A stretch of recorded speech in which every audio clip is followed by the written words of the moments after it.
Welcome to the SciFi Pubcast. Come for a drink, but stay for speculation. We're doing a special crossover episode with the Crash Couch, an Expanse Podcast, and discussing Book 8 of the Expanse series, Tiamat's Wrath, by James S.A.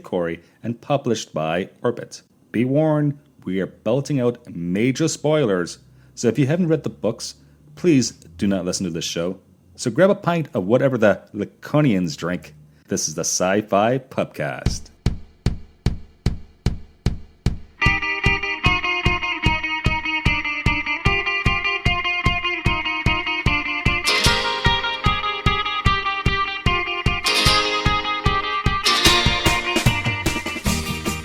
Greetings, welcome to the SciFi Pubcast, the podcast that tries to be a pub and perhaps someday a pub that tries to be a podcast. We're doing a special crossfeed podcast episode for today's topic as we are discussing Tiamat's Wrath, Book 8 of the Expanse series. So this show is going to be cross-posted on the SciFi Pubcast feed as well as the feed from Crash Couch, an Expanse Podcast. So we're quite happy about that and quite happy that hopefully we have a bunch of screaming firehawks listening to this episode and we can do this discussion some justice. So we're slightly diverging from our usual Sci-Fi Pubcast format and we'll be just jumping right into the discussion on Tiamat's Wrath as soon as we see who's at the bar right now. And I'm looking over and I see Carrie Simpson.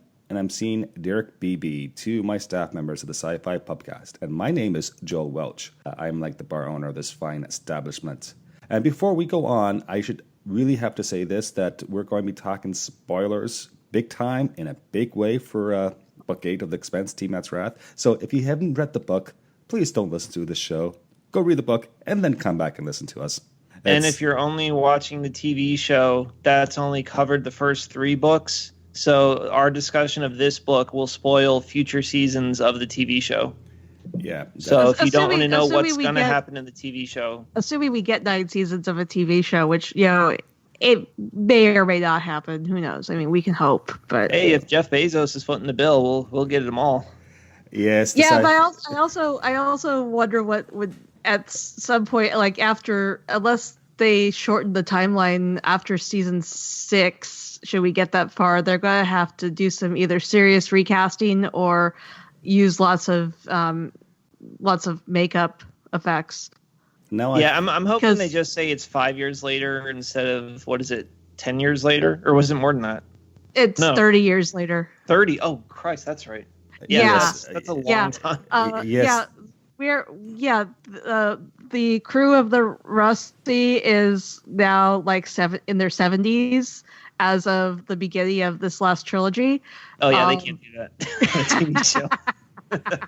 Yes, I feel like James Holden trying to get my crew together. Hey, guys, so this is Derek and Carrie, and they are jumping into the discussion right away. I love that. I was just following Derek to the rabbit hole, which is always a bad idea. Yes, there's a reason why. I don't know why I do that to myself. There's a reason why our Sci-Fi Pubcast show is described as being quirky, and I love it. So we tend to go down to any rabbit holes that we want to. Just is just our style and a punk rock attitude. So I can't wait for that. It seems to me that we're recording on May 5th, 2019. It's been a busy month or two. With major things happening in fandom all around. We had Star Wars Celebration Chicago, and then we have the release of Marvel's Avengers Endgame. And this book came out slightly before that, and we all read the book, and then we got busy on other topics in geekdom. And now we're returning to talk about James S.A. book, Tiamat's Wrath. And that's great.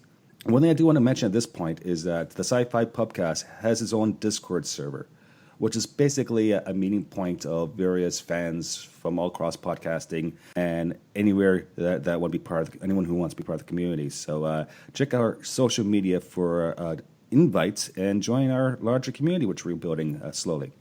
And there we go. So let's give you some background information on Tiamat's Wrath. It was released on March 26, 2019 by Orbit, an imprint of Hachette Book Group. It's the 8th book of the Expanse series. There's going to be 9 books in total, so we're getting towards the end of the series. It's by James S.A. which is the pen names or pseudonyms of Daniel Abraham and Ty Frank. And the story is getting weirder and weirder and more epic by the page. Right. Weirder and weirder, and I have even less faith in the overhaul intelligence of humanity in general. Yeah, as a result of this trilogy, generally, and this book in specifically.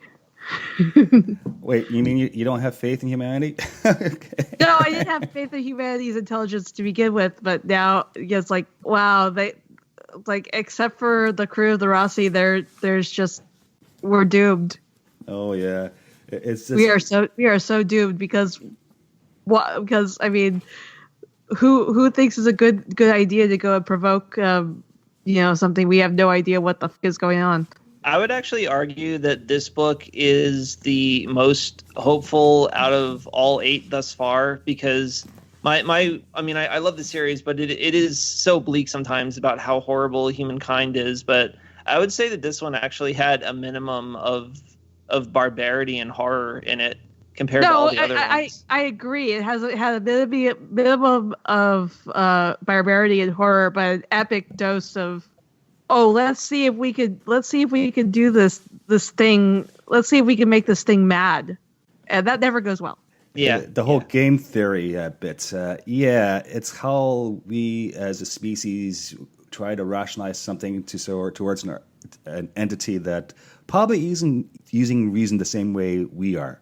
And go ahead. No, well, it's like, okay, so as you have in the notes here, I mean, Tiamat is the Babylonian goddess, is a primordial Babylonian goddess, which is fitting when we're dealing with the proto-molecule and the creators of the proto-molecule and the whoever or whatever, destroyed the creators of the proto-molecule. But every time I see Tiamat, I think of the 5-headed evil goddess from Dungeons and Dragons, and that pretty much informs everything I need to know about how this book is going to go. It's like, yeah, we're just going to piss off something that we really have no business pissing off. Yeah, it's something, It's like, I don't know, Disney buying the Expanse series and Amazon and creating a Expanse land at Disneyland. It's so encompassing. It's so it's like the unknowns out there. You see that in the other books as well, in the titles of these books. Leviathan Wakes. Leviathan. All the titles have had some kind of rooting in mythology, which is or legend, and that just kind of brings home that we're dealing with something that we only have maybe a slight idea of what to do with. I like the opening line of chapter 1, and it says, "The universe is always stranger than you think." Yeah, it's just it's just humans being hubristic. We're so prideful that we think we know it all, and we know nothing. Exactly. Derek, what's your overall take on this book? I loved it. It's my favorite book in the series, and I am so stoked to see how this all ends. But yeah, this was great. Every chapter was a page turner. I was surprised where the story went. It had great action scenes. It had shocking character deaths, but not character deaths that I hated or railed against. They made sense. I loved the fact that the Laconians, who were these invincible but nice intending bad guys in the previous book, were immediately put on their heels in this one and basically became victims. And I love the increased focus on the Goths, which is what they called the gate killers at one point. They called the gate builders the Romans and the gate killers the Goths. So I like that terminology. So yeah, everything about this was great. I loved it all. What's your initial take on this, Carrie? Oh, I loved the book. I devoured it like a day or two. There was at least one point where I almost cried out in horror in the middle of my office, and that could have been bad. Oh wow! But yeah, yeah, there are bits and pieces that gave me hope as far as Naomi's resistance and them fighting back against the Laconian Empire, but just the mere fact that what's his name? Coffee is wearing off. Duarte is his first instinct is to go and try to piss off something. Is just like, seriously? You've learned nothing in 30 years? He is the immortal God King.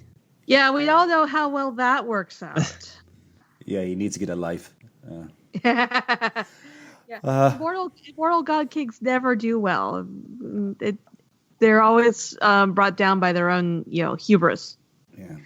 And unfortunately, Duarte might be taking us all with him, and that's crap. Yeah. I know my initial take is of this book is it's great because it has a dog in it. Muskrat. And I like dogs. So.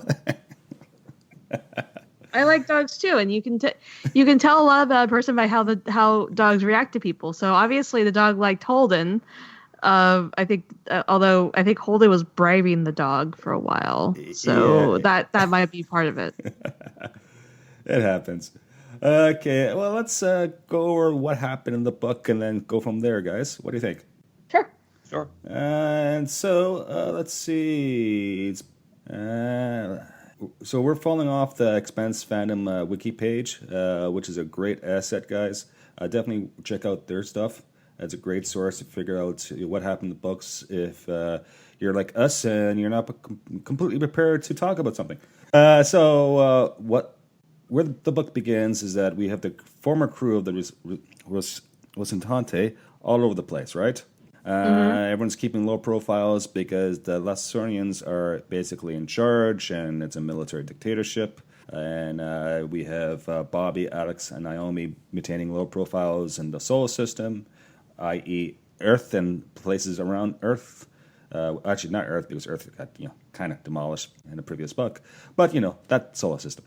Well, they're kind of traveling, smuggling themselves in and out of ring space too. So that's the concepts that they have of how they managed to smuggle both Naomi and the what was the name of the ship?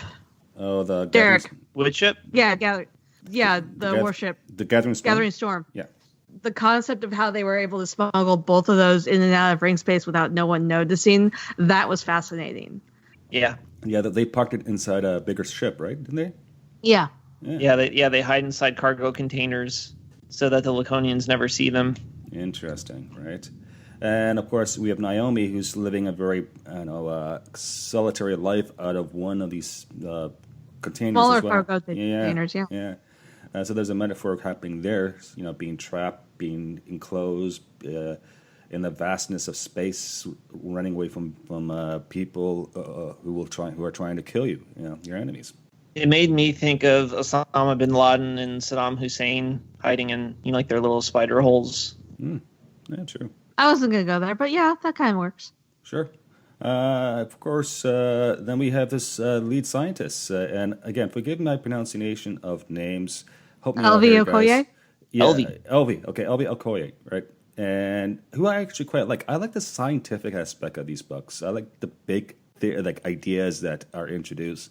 And she is leading a scientific mission for the is that soft sea or hard sea?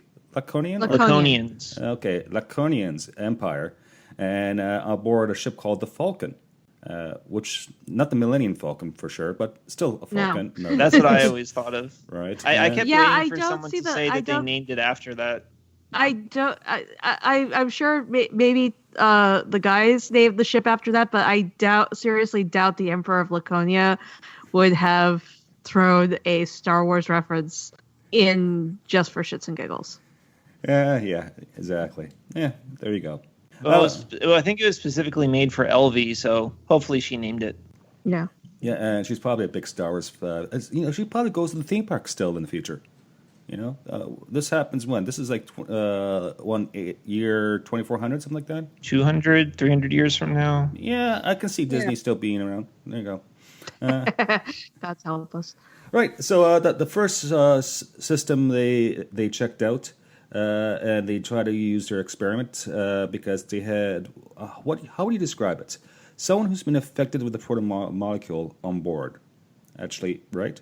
Because apparently we know this from both the series and the books that someone who's been infected with the proto-molecule can somehow interact with or interface with whatever technology the builders left behind. Well, they're just using the Wi-Fi. Yeah, that's true. So they're pirating the Wi-Fi.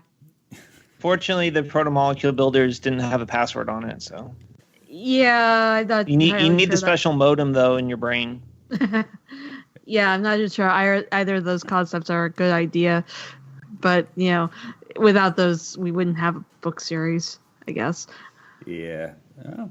So the first system they went to, there's a large object, kind of like diamond shape, like structure, that they theorized could be the Rosetta Stone of the proto-molecule creators.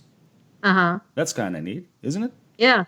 Would have been even neater if they had just stayed to study that instead of moving on to a different system and trying to explode things. Yeah, you try to get knowledge before you do major... Before you do stupid stuff, yes. Yeah, major actions, right? It's always gathering information. That's like, this is, a key to problem solving 101. Okay. Gain information first.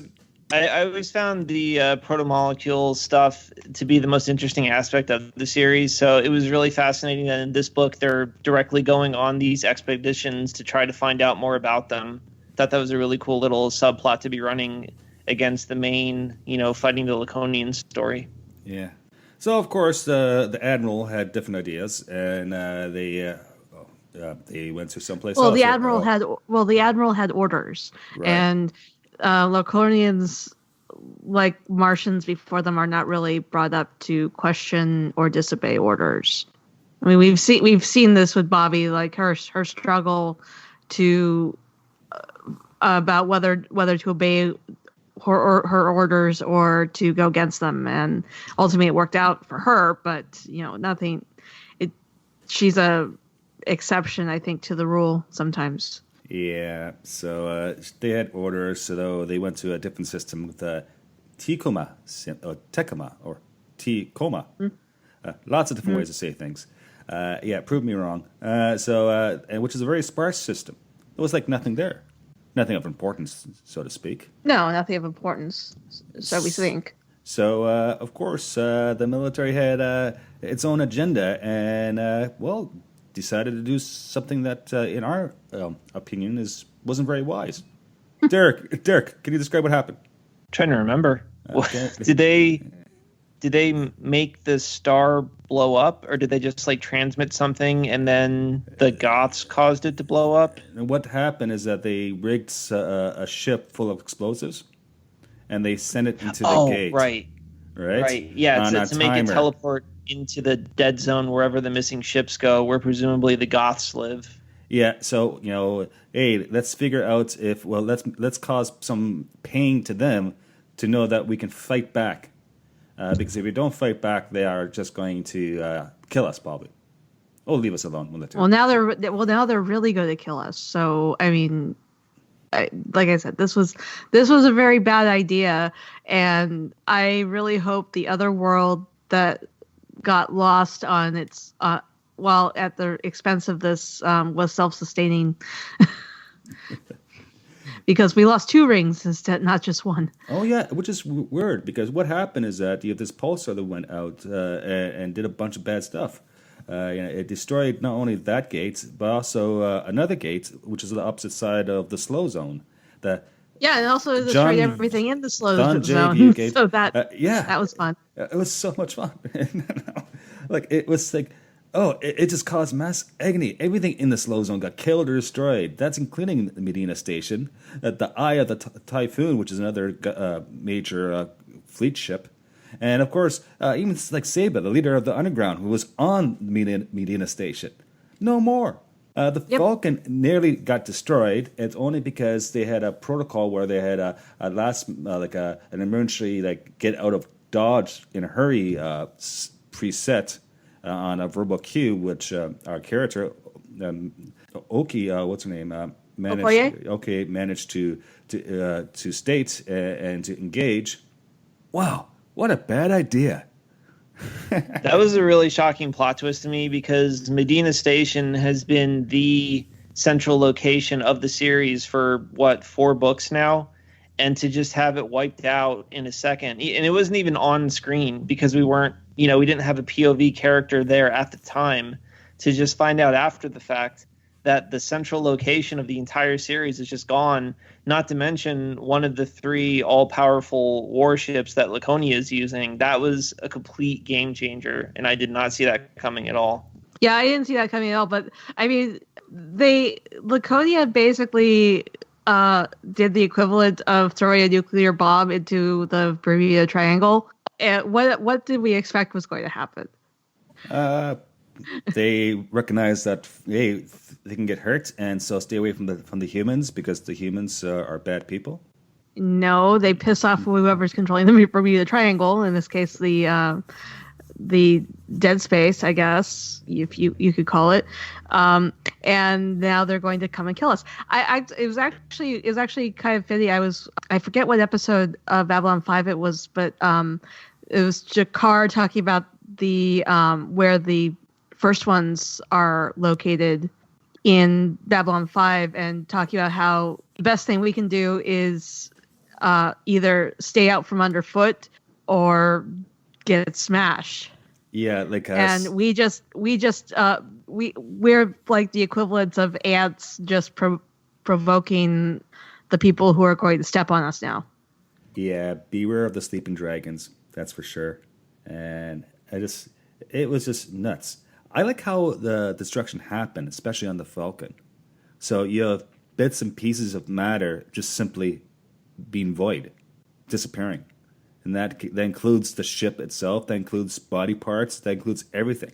And it was scattered, right? So it's kind of like, wow. So the ship survived, barely, but with such damage being sustained to the ship and to the people around. Like, losing part of your leg or part of your head. Wow. Oof, what a way to go. Yeah, that was really disturbing. Yeah.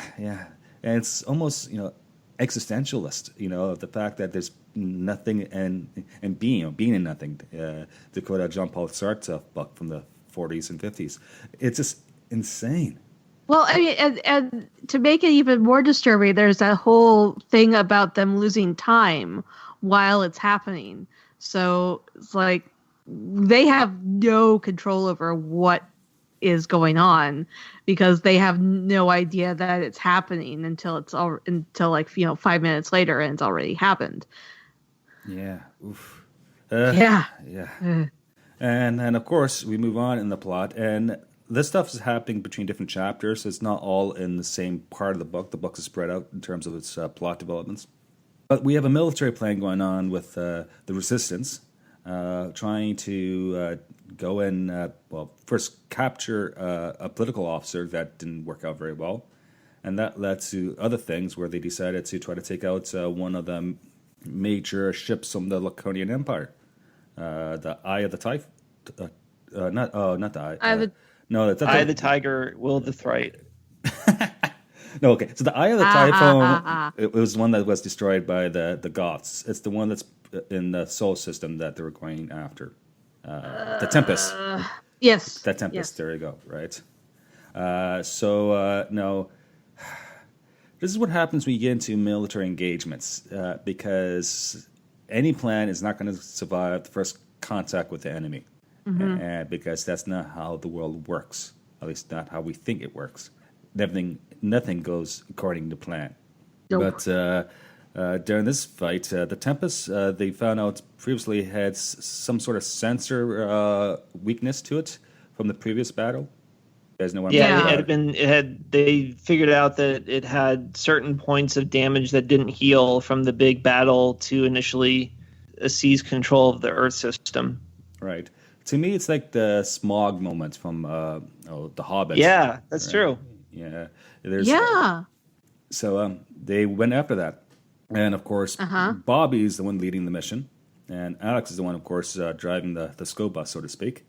And Bobby, let's raise our glasses and cheers to Bobby. What a way to go out, man. Yeah, man. She won the battle. Things went sideways. She got the job done. And she paid the ultimate price for it.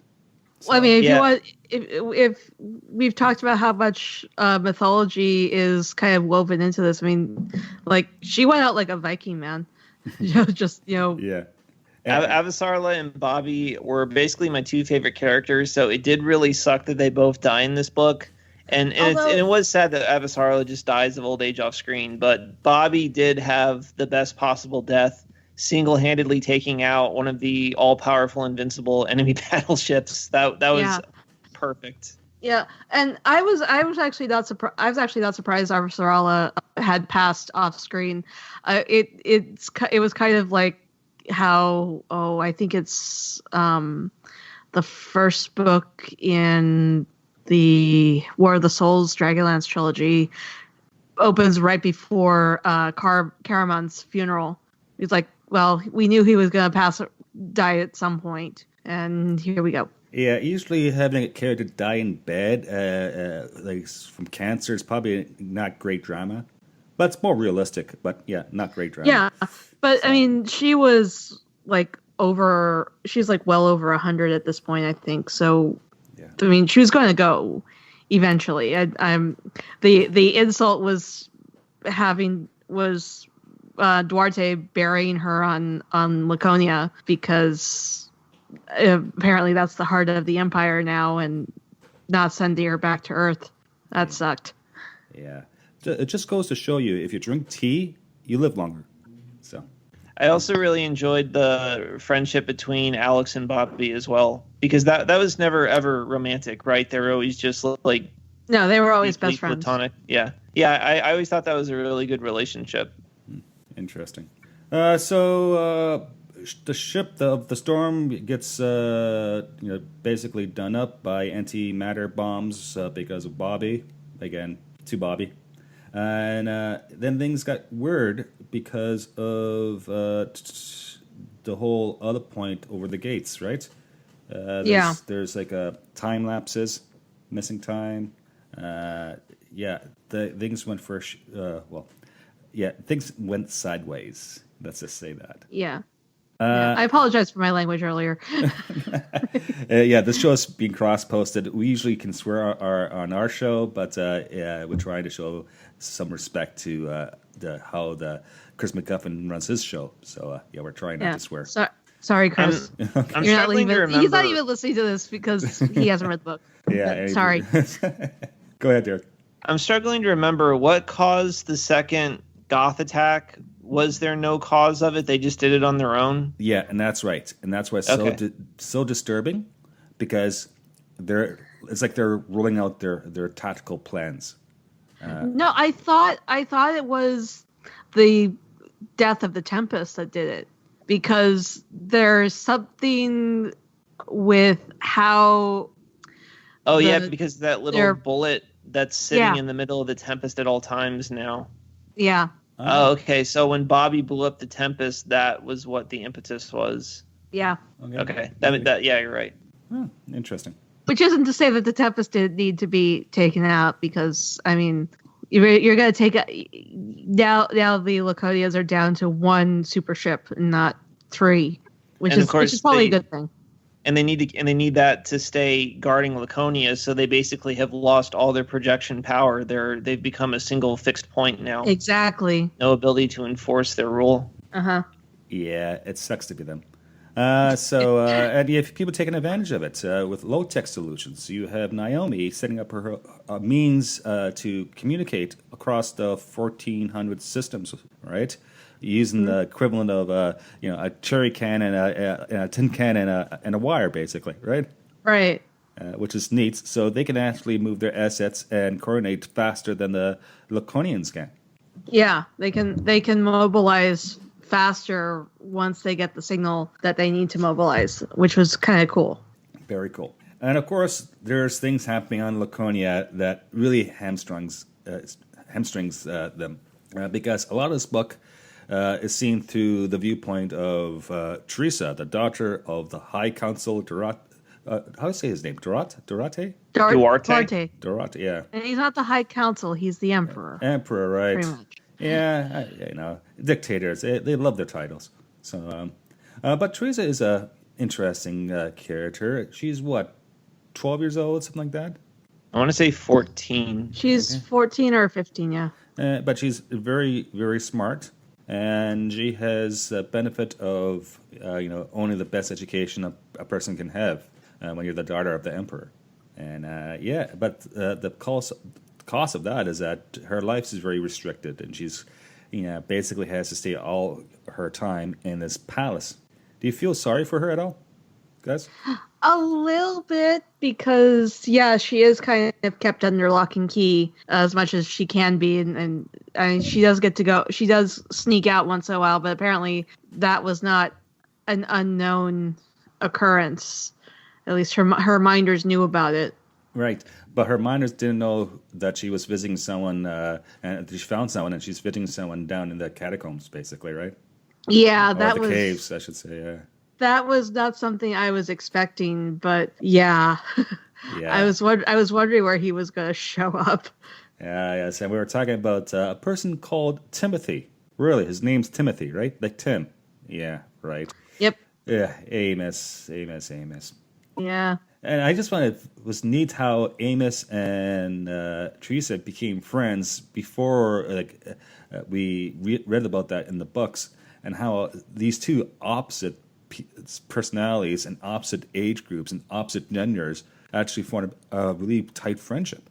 Well, I mean, he does tend to find people that he decides he's going to protect rather than kill, which is, I mean, considering Amos's background, it's kind of admirable that he decides he needs to take care of Teresa rather than kill her, and that he can't go and nuke Duarte's palace because that would kill her.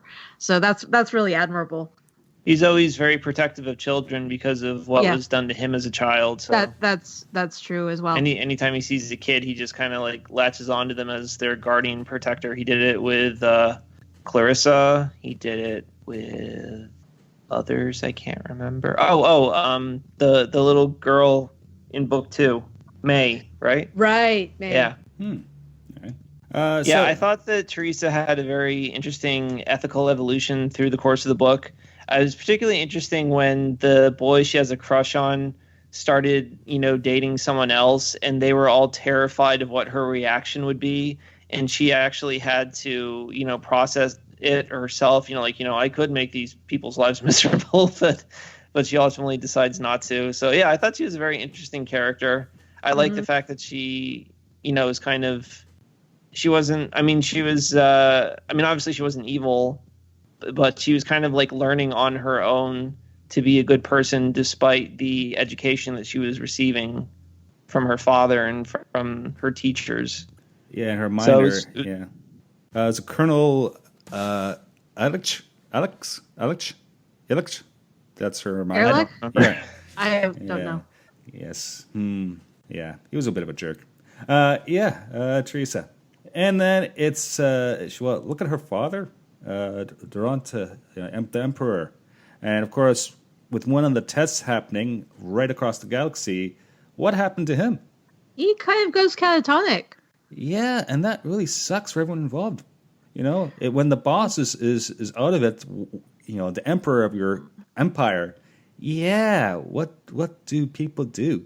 Well, okay, so when you have, unfortunately, I kind of saw this coming, because when you have a system like on Laconia where basically everything the emperor says goes is what happens, and nobody's really allowed to think for themselves, then once the Emperor is taken out of the picture, everything goes to hell because no one knows what to do, which was part of Duarte's reasoning for why he felt he needed to live forever, because he figured no one else would be able to, take over for him, which is crazy. But yeah. And so, yeah, of course, everyone's going to be running around like chickens with their heads cut off if they have no one to do the thinking for them. Yeah. This was another one of those shocking plot twists that I didn't see coming at all. That was really cool. That the immortal, invincible God King of this series suddenly becomes brain dead because of something. Yeah. That they weren't even that he wasn't even responsible for, really. I mean, I just did not see that coming at all, and it was like, oh wow, because at the end of book 7, you assume that okay, so the next book they're going to be fighting the Laconians in an underground resistance, but then the gate killers will show up, and both sides have to team up together to survive them. But no, they just get basically completely undone in the course of this book, not so much through the actions of the resistance, but through their own hubris. It was a very unexpected direction to take it, and I enjoyed it a lot. We say it's unexpected because, we didn't expect it to happen just like that. But, it was pretty much established in Persepolis Rising that Duarte had been taking protomolecule treatments. So he's had protomolecule in his system since the last book. And we know from what we've seen of the protomolecule that it's all pretty much like a hive mind. And then once one part of it shuts down, everything shuts down. So it was unexpected, but at the same time, it's kind of like, well, what else do we think was going to happen? Yeah, when you play with the magic of the gods, don't be surprised if bad things happen. Exactly. Especially dark magic. And just to me, I think there's been a trend recently in several different franchises where they make this big baddie, and somewhere in the storyline, at the beginning of the storyline, they just take the big baddie down. So it's an interesting story device, and it's been working because I didn't expect that. And it worked for me. Because suddenly you have someone who's supposed to be, the ultimate powerful emperor, being, in a vegetative state, and probably wearing diapers. It's like, wow, oof. Yeah, but still able to function enough to understand when his daughter is coming to him for help, which was kind of awesome and gross. Oh, yeah, that's one of my favorite scenes in this entire movie, entire book. Yeah. By Cortazar. That was my favorite moment in the entire series, because once again I did not see it coming at all, and the fact that he just kind of walks up to the guy and kind of smiles and nods at him or something, and then he just sticks out his hand, and then doesn't Cortazar's back just explode outward in slow motion or something like that? Something like that, yeah. And then my favorite part of it is that Admiral Trejo, who is a really cool character. I love the fact that this guy is he's very polite. He's never mean. He's always I respect you a lot. I don't want to have to kill you, but if you don't surrender, I will kill you, but I'll be very sad doing it. He's a really cool character. But my favorite thing is that, their brain dead God Emperor explodes this guy in front of their eyes, and then Trejo doesn't say a word. He just calmly and slowly walks out of the room. He's just okay, I'm going to remove myself from the premises nice and slowly. And then back away what before the hell just happened? Yeah, back away before you're next. Yeah, I think they teach that at officer school apparently at Laconia. Keep calm under pressure. Yeah, the whole blood mist thing going on. It was interesting. It's part of his body disappeared, leaving the blood just to hang in the air for a split second. Very misty. And it was also a great moment because Cortazar was, a horrible, disturbing human being. So I was very, very happy to see him get his just desserts. Yeah, Cortazar needed to die in like the first book, but they waited for good reason. Apparently, maybe not really. Yeah. Now, is he the guy that they capture in the first book? No, he was killed. Right? No, No, Miller killed him, right? Yeah. Yeah, no, that was someone else. Okay. Yeah. But Wait. Oh, that's right. Because Miller kills that guy, and then they're mad at him because, like, why did you do that? Okay, right. Right. Yeah, no, Cortazar was the guy in the second or third season of the show that was in the isolation booth and writing on all the walls. Okay. Now, was he in book 2 or just... He was in book 1. He was the one, I think he was the one running the experiments at the behest of the guy that Miller shot. Mm. Yeah, I didn't remember. I'm sorry, I can't bag that up anymore. Character. Yeah, there's a theme of scientists doing bad things throughout this entire series, putting the results making it more important than the process to get there, and putting ethics out the window. And you have Cortazar, who's not happy with the Emperor, by the way, because Cortazar wants to live forever as well.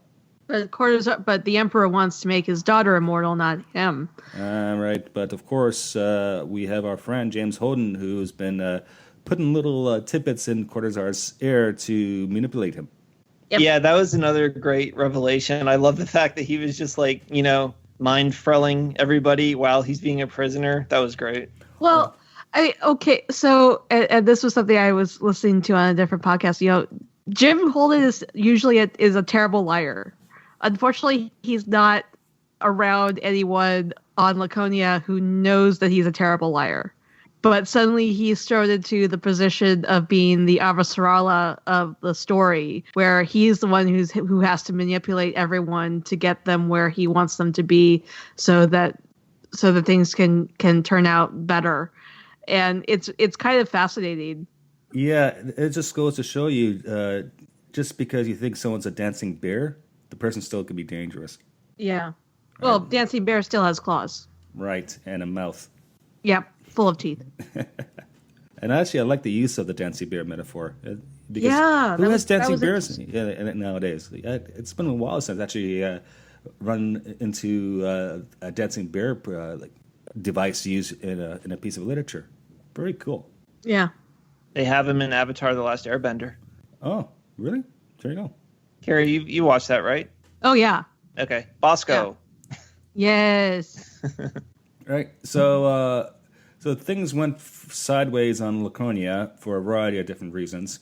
And things happen. And suddenly there's, let's just say there's over 400 rebel ships started to arrive in the Laconia system. Oh, wait. We forgot about one key thing that happened on Laconia, which was Amos got his head blown off. Oh yeah, during the and then he got better. Yeah, because that was during the siege, right?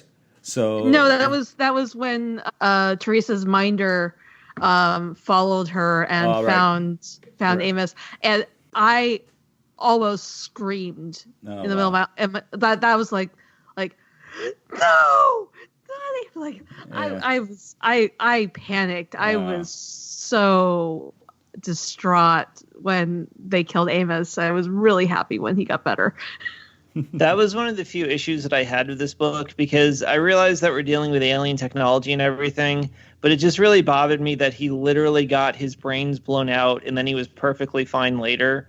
I wish they just shot him in the heart or something, because the fact that the brain itself was destroyed, but he was still able to get repaired and be perfectly fine, I don't know. That kind of strains credibility for me. Yeah, but I'm looking at is that taking a bullet to the head doesn't destroy the entire brain, right? In real life, there's been cases where people have gotten a steel iron beam through their brain and still survive. So, but for him to be perfectly fine and not be affected by it at all. Well, the repair drones on Laconia have been apparently getting better about rebuilding people. So that wasn't actually surprising, and they've now we have a a version of Miller that everyone could see, not just Holden. So Holden doesn't end up talking to himself all the time.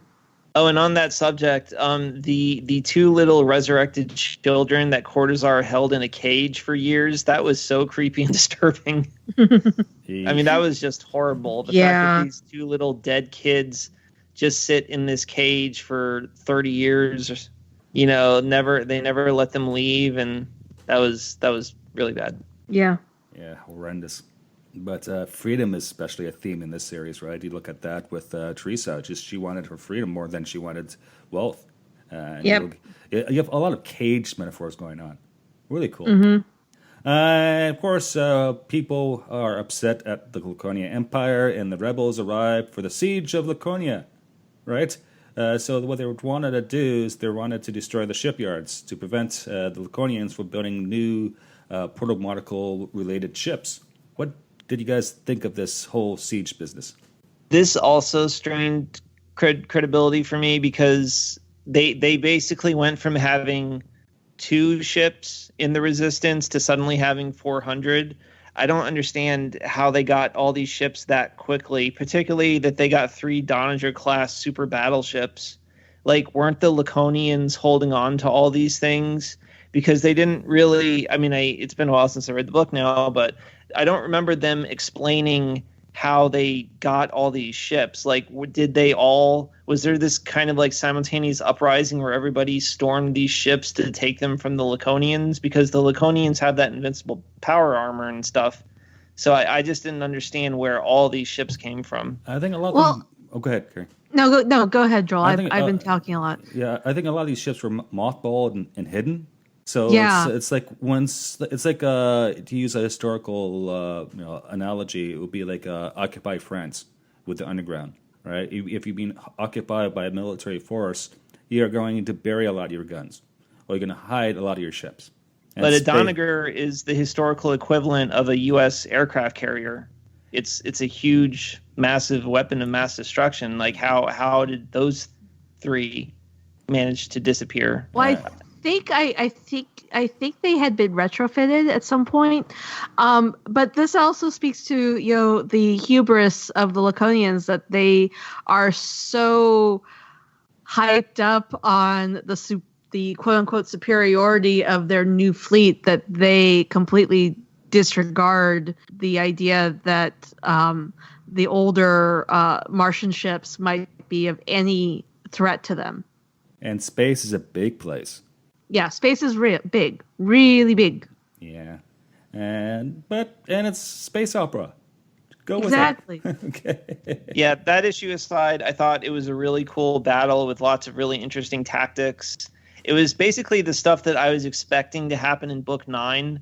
So I was really surprised that we got it here in the 3rd act of Book 8. Because again, I kind of went in with the assumption that, okay, so Book 9 will be the big showdown with Laconia, especially after everything that was happening over the course of Book 8 up to that point.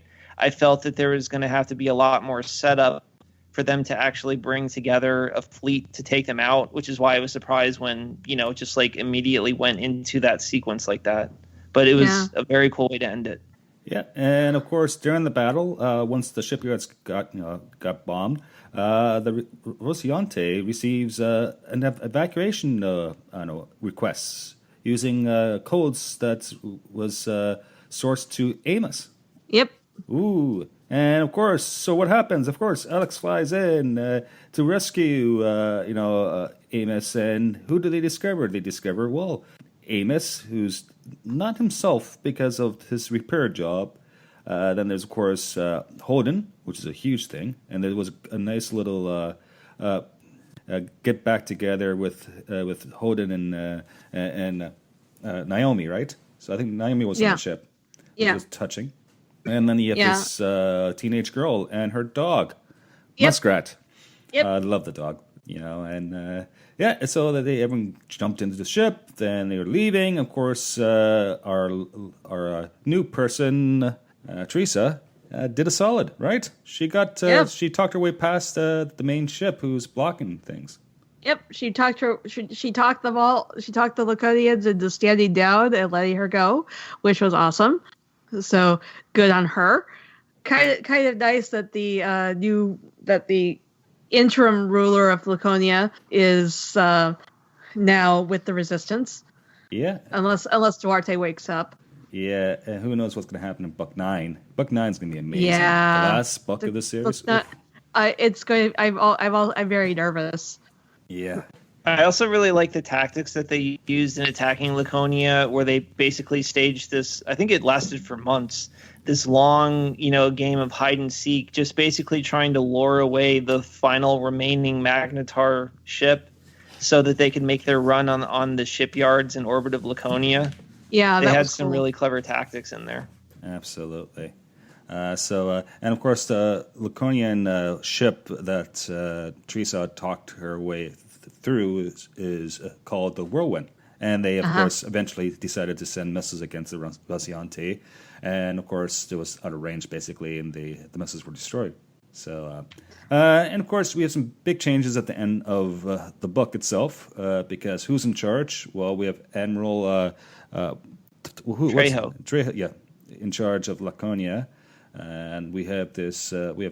We have Teresa, who's learning how to live aboard a ship. And, we have Amos. And this is probably one of my favorite scenes in this book. At the very end, Amos and Holden has a discussion, right? And it goes along, So, Amos, who are you really now? Well, it's like Amos is still the same old Amos, except that now he knows that the people who destroyed the gates are coming to kill all of humanity now, which is, thanks for the heads up. Thanks for the warning. This is both great and disturbing at the same time. Yeah, he says, one of the things I know now is that they're going to kill everybody. Then they were silent for a moment. Yeah, Holden said. Yeah, we know. I know that too. Yeah, we know. We're screwed. We're nice so to have screwed. some confirmation that. I was also surprised that LV okay. decided to stay behind and keep working for the Laconians. I expected her to rabbit along with the rest of them, so that'll be a very interesting story to go through in the next book, with her choosing to stay behind to try to curb the worst impulses of Trejo and the others. Yeah, I think that was partly Holden's doing, because I think he convinced her to stay behind. Yeah. Also Laconia has she has access to all of Laconia's resources now, and she has access to those two kids who she set free. Yeah. So maybe she can start getting information that way from the kids, which would be kind of helpful. Yeah. And maybe But Joel, you also forgot one other change. Naomi's now in charge of the Resistance. Yeah, which is huge. Naomi's like an admiral now. It's great.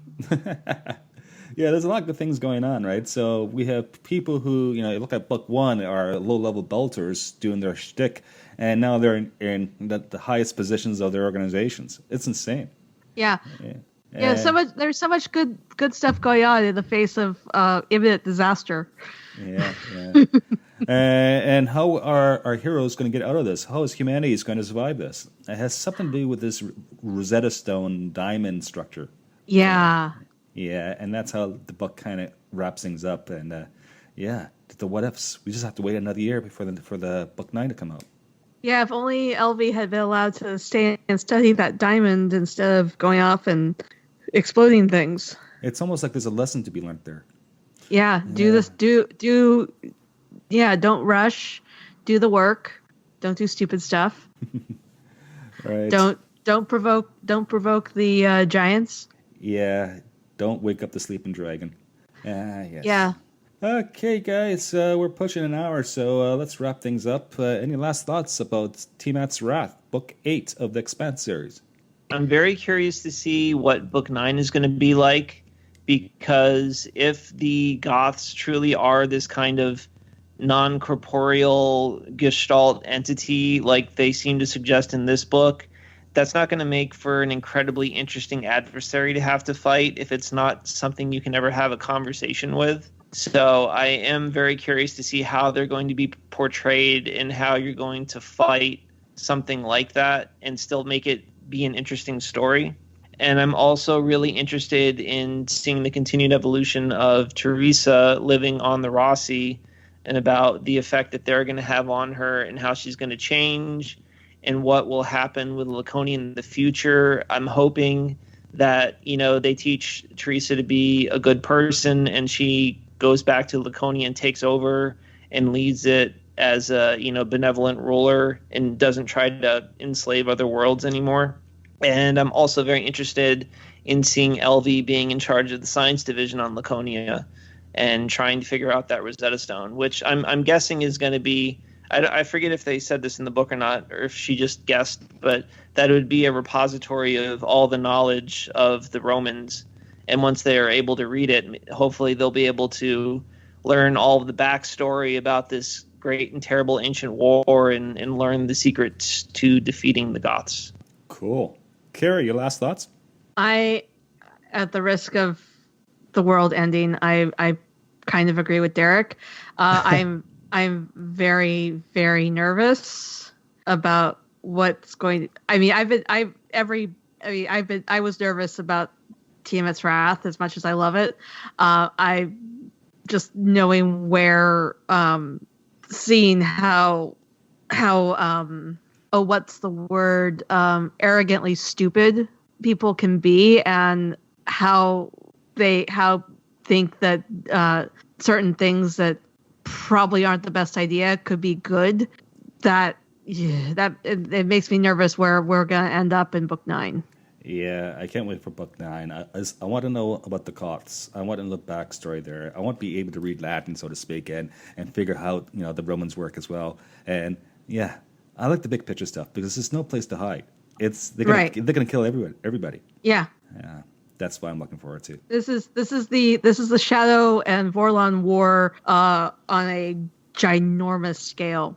Yeah. Where it's like the Shadows and the Vorlons aren't even trying to co-opt people, the humans into helping them out. They're just going to kill each other, and we are going to either die along with them or stop the war somehow. And this time, there's no Vorlons around to help us at all. Exactly. Yeah. So on this, but there is protomolecule. Yeah. Well, with these deep thoughts, I think I need to go to the bar. So, guys, let's wrap things up. So we're going to close it down. Are we not in the bar right now? We are. I'm going to go into a different bar, like a real bar. What's wrong with our bar? Yeah. I may have had too much to drink last night. Just saying. Okay, so join our Discord server. I mentioned that at the top of the show. If you want to invite, check out our social media. The bar is always open for the podcast community and for our customers. Our social media for the SciFi Pubcast, where we're at on Twitter, at SciFi Pubcast. We have an email called management@scifipubcast.space. You can use email. I know it's kind of old-fashioned nowadays. We have a Facebook account, which is managed by Derek. Derek, you're doing a great job on that, by the way. Why, thank you. Yes. I also do an Instagram for the SciFi Pubcast, which is more focused towards drink, food, anything restaurant-related. The Crash Couch and Expanse Podcast. Well, they have a Twitter address at The Crash Couch. Check them out. They're a great show. We can't wait for the next season of The Expanse to come on Amazon Prime. So we'll be having shows on The Expanse, the new series. Carrie, what's your Twitter address? My Twitter handle is Carrie Blackfire42. That's KERI Blackfire42. And again, I apologize for my language. I'm the coffee kicked in, and I'm just feisty today, I guess. Yes, there's that. It's okay to be feisty, Carrie. Really, it is. Oh, thank you. Anytime. Derek, what's your Twitter handle /address/name? I'm at Derek J. Beebe. Right, and my Twitter address is at Joel_Welch. That's it, folks. Thank you for listening. If you make it to this point, we really do appreciate you. It's closing time. Please make it home safe. We'll see you next time. Bye. Remember the cans. Music provided courtesy of Logan Rathbone. Podcast logo by Drew M. Copyrighted Joe Welch. Listen responsibly, and we can't wait for your next visit to our fine establishment. Cheers.